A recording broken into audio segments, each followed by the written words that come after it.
Oi pessoal, eu sou Paulo Nogueira, escritor, professor de literatura e crítico literário. Bem-vindos à modesta porém honrada inauguração do meu canal no YouTube, que se chama Ler é o Melhor Remédio. Eu escolhi esse nome porque nós estamos num tempo de remédios, não é? Nesse tempo pandêmico, e além disso a literatura, que é o conteúdo desse canal, é o foco desse canal, né? Ela é, para mim, realmente um remédio universal. Duas questões bem contemporâneas. Primeiro, a literatura, ela, até enquanto tema, lidou bastante com pandemias. Desde, por exemplo, na Idade Média, o Giovanni Boccaccio escreveu um livro intitulado Decameron, que é uma história de 10 jovens que saem de Florença, que estava assolada pela peste bubônica, vão para os arredores, para o campo, e cada um combina contar 10 histórias uns aos outros. Daí, portanto, são 100 histórias com esse pano de fundo dessa peste. A Mary Shelley, autora do clássico modernista gótico Frankenstein, também escreveu sobre uma pandemia, um romance sobre uma pandemia, um romance pouco conhecido chamado The Last Man, né? O Último Homem, em que de fato sobrevive apenas um ser humano e ele vê o lado bom das coisas, bem livresco, que é frequentar livrarias que só existem para ele. Ele pode frequentar as livrarias sozinho e ler à vontade, né? E tem um outro livro sobre outra literatura, outro romance clássico, icônico, também contemporâneo, sobre peste, que é o A Peste mesmo, do Albert Camus, né, de 1948, em que se desenrola na cidade de Oran, na Argélia, que é devastada por uma peste tanto real, tanto empírica, quanto simbólica, né. Mas, para frente, a gente tem também o romance do José Saramago, o Ensaio sobre a Cegueira, que é uma enfermidade epidêmica que deixa as pessoas cegas, né? Um pouco antes, tem duas narrativas do grande Thomas Mann, A Morte em Veneza, em que há uma epidemia de cólera, que acaba retendo o protagonista em Veneza, e a Montanha Mágica, que é a questão da tuberculose, tá? Então, assim, a literatura sempre foi mais ou menos ligada a esse tema, ou se ocupou, se debruçou muitas vezes sobre esse tema, tá? Além disso, há uma outra doença bem contemporânea que a literatura também que a literatura também se ocupa, que é essa questão da polaridade política, né? Nós vivemos numa época de intensa radicalização extremista, né, em que cada lado da barricada está 100% certo e 100% errado, né, ou 100% errado. Tá? E a grande literatura, ela procurou realçar a ambiguidade das coisas, as contradições, os paradoxos, os matizes, as nuances, os cambiantes. Então eu acho que ela também é útil, ela é uma terapia saudável também nesse sentido. Tá? Eu vou falar nesse canal de lançamentos literários, de autores que eu gosto, de gêneros literários, e vou começar falando de um lançamento da editora Companhia das Letras, que eu não tenho aqui o volume para mostrar para vocês, porque me foi enviado o e-book, né? Então não dá para mostrar, mas que se chama Sobre a Verdade. É uma antologia de várias obras do George Orwell a respeito da verdade, da questão da verdade, da autenticidade verbal, da autenticidade filosófica, da autenticidade humana. Tá? Então são várias obras com excertos que são reunidos nesse volume, né? O George Orwell tem tudo a ver também com essa questão da contemporaneidade que eu destaquei, porque ele foi um autor também bastante politizado e que um dos autores que conseguiu reunir melhor, fundir melhor literatura e política. O George Orwell, na verdade, ele já lida com questões que são muito contemporâneas, não é aquele clichê do mais atual do que nunca, mas, por exemplo, a pós-verdade, o que é de fato a verdade, não é? O que não passa de uma espécie de dissimulação da verdade para a perpetuação de poderes e interesses, as fake news, né? Manipulações e por aí vai. Né? O George Orwell, aliás, Orwell é um pseudônimo, é um pen name, né? Que ele criou para escrever porque ele alegou que no início da carreira dele ele tinha vergonha de, se a obra literária dele não vingasse, se a obra literária fosse um fracasso total, seria uma desonra para a sua família e ele não queria que a família pagasse esse mico. E, de fato, as primeiras obras dele foram rejeitadas por várias editoras, inclusive pela Faber, né, que o editor era o poeta T.S. Eliot, mais tarde Prêmio Nobel de Literatura. Né. É curioso que um amigo do Orwell, depois quando ele já era mais conhecido, perguntou ao Orwell se ele não pensava, então, neste momento, em assumir oficialmente o nome de George Orwell. O nome de batismo dele, do George Orwell, era Eric Blair, que também parece um nome bem literário, bem bacana. E o George Orwell, Eric Blair, respondeu que não, e que se por acaso ele assumisse esse nome oficialmente no cartório, né, passasse a ser o nome dele nos documentos, ele precisaria de outro pseudônimo para escrever. É engraçado que a segunda mulher do George Orwell, a Sônia, ela fez isso, ela assumiu Orwell como sobrenome oficial dela.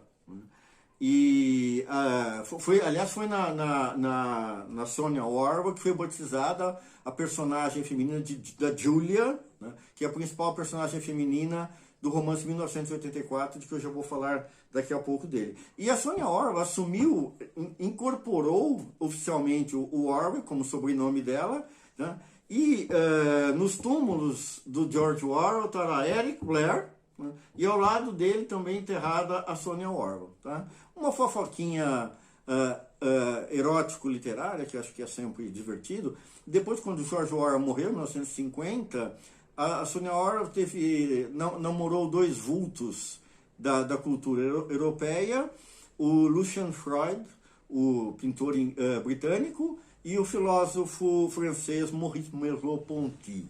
Okay? Muito bem. Então, o George Orwell ele tomou conhecimento em primeira mão, né, com os grandes extremismos ideológicos da sua época, os dois grandes totalitarismos de esquerda e de direita. Né. Ele resolveu combater, como muitos artistas, intelectuais, idealistas, combater na Guerra Civil Espanhola, de 1936 até 1939, não é?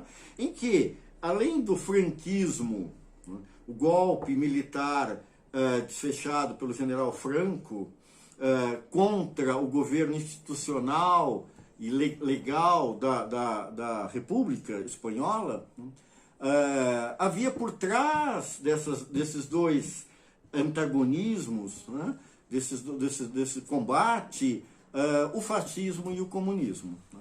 Então, o Orwell ele testemunhou na Guerra Civil Espanhola. Para começar, ele, ao contrário da maior parte dos intelectuais e artistas que militaram na chamada Brigada Internacional, ele lutou através de um minúsculo, obscuro partido marxista, trotskista, chamado POUM, Partido Operário Unificado Marxista. Né? Ora, e o Orwell ele foi ferido em combate, ele levou um tiro no pescoço que atravessou a sua garganta, né? E ele também testemunhou a ajuda do nazismo, né, do Hitler, ao lado franquista, ao lado fascista, especialmente através da Força Aérea, da seção de aviões da Luftwaffe, né, que, entre outras coisas, bombardeou a cidade básica de Guernica em 1937, né, e algum tempo depois o Picasso pintou, em apenas 37 dias, o seu quadro que se tornou simbólico de uma devastação bélica totalitária, né? Por outro lado, Orwell também conseguiu ser perseguido pela KGB, na época era NKVD, a Polícia Secreta Soviética, manipulada, orientada pelo Stalin, né? E que tinha muita influência nesse teatro político espanhol durante a Segunda Guerra, né? Era a época dos chamados processos de Moscou, em que o Stalin estava exterminando os seus rivais na luta pelo poder, como os velhos bolcheviques, o Kamenev, o Zinoviev, o Bukharin, o Trotsky, né?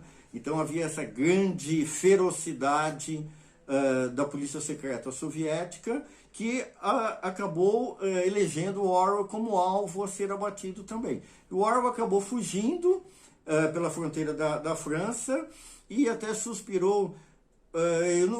A minha participação na Guerra Civil Espanhola foi um negócio muito esquisito, porque eu levei um tiro dos fascistas, né, e tive que fugir da Espanha com os stalinistas nos meus calcanhares. Okay? O Orwell ele gostava de dividir a sua obra em duas categorias. Uma que ele chamava de documentários, que eram obras de não ficção. As mais conhecidas são The Road to Wigan Pier, né? O Caminho para Wigan Pier, que é sobre mineiros, o cotidiano árduo dos mineiros ingleses, tá? E Down and Out in Paris and London, tá? Que é a tradução brasileira, é Na Pior, em Paris e em Londres, tá? E nessa última obra, de fato, ele viveu uma vida bastante marginal, que ele retrata nessa obra, como catador de lixo e sem teto.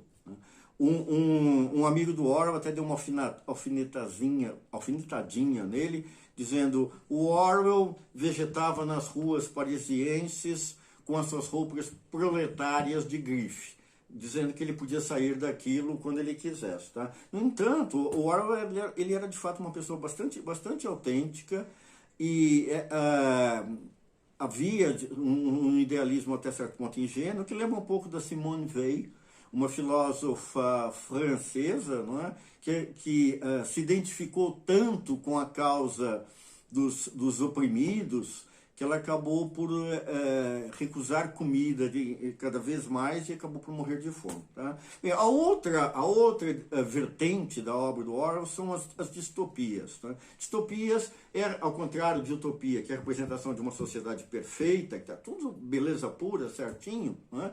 Que, portanto, a gente tem pouca história para contar, existe pouca ficção narrativa utópica, não é? Porque como eu costumo ensinar nas minhas aulas de escrita criativa, a literatura precisa de conflitos. Fricção é ficção, tá?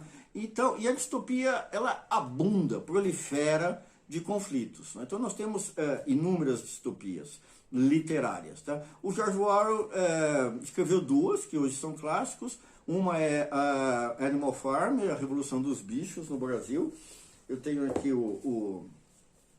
a edição para mostrar. Essa edição é da Companhia das Letras, tá? Que é uma fábula, tipo La Fontaine, em que os animais falam, né? E que representa o curso de uma revolução traída, né? Em que os revolucionários acabam por se tornar a nova classe dominante ou cúmplices da antiga classe dominante. Tá? Os líderes da revolução são os porcos, né? Os animais de uma fazenda são oprimidos pelos seres humanos. Né? Há dois porcos que são avatares do Trotsky, que é o porco bola de neve, e o avatar do Stalin, que é o porco Napoleão, né? E depois eles acabam aderindo ao poder e a opressão é perpetuada apenas em bases diferentes. Né? A outra distopia, 1984, né, que cria a figura do Big Brother, do grande irmão, né? E ele tem esse título, 1984, porque o Orwell acabou de escrever essa obra em 1948. Então ele inverteu os dois últimos dígitos. Se ele tivesse acabado uns 3 meses depois, a obra se chamaria 1994, o que é meio estranho hoje em dia, não é? Esse romance é a representação então, de uma sociedade totalitária, né, em que não há mais um reduto de subjetividade, de privacidade, né, e a gente tem aquilo que, uma das melhores sacadas é a nova língua, tá, que é uma espécie de diluição, desintegração, vaporização da correspondência entre a língua e a realidade. Então o Ministério da Verdade cuida das fake news, de reescrever a história, né? O Ministério do Amor mantém a ordem através da tortura, e o Ministério da Paz cuida da guerra. Esse livro da Companhia das Letras sobre a Verdade, que acabou de ser lançado, como eu disse no início, tá? Ele traz assim, um excerto de um dos livros do Orwell, em que fala precisamente vamos nos juntar e curtir um bom ódio, né? E hoje a gente tem, como a gente sabe, os tais gabinetes do ódio, essa cultura do ódio, né? A cultura também do cancelamento, que é uma espécie assim, de ficar de mal pseudo-adulto, não é? E não querer ouvir o que é que o outro diz, não é? Obliterar, amordaçar o contraditório, a divergência, o debate de ideias, não é? Tudo isso o Orwell já prenuncia nessas obras dele, e num texto que é um texto excelente, de uma grande precisão verbal, sem grandes arabescos e floreados decorativos, mas uma precisão verbal assombrosa. Tá? Por isso, tudo o Orwell está super atual, de fato. Né? O Eric Blair morreu, mas o George Orwell continua vivinho da Silva. Gente, até o próximo vídeo, espero que vocês tenham gostado dessa estreia, tá bom? Tchau!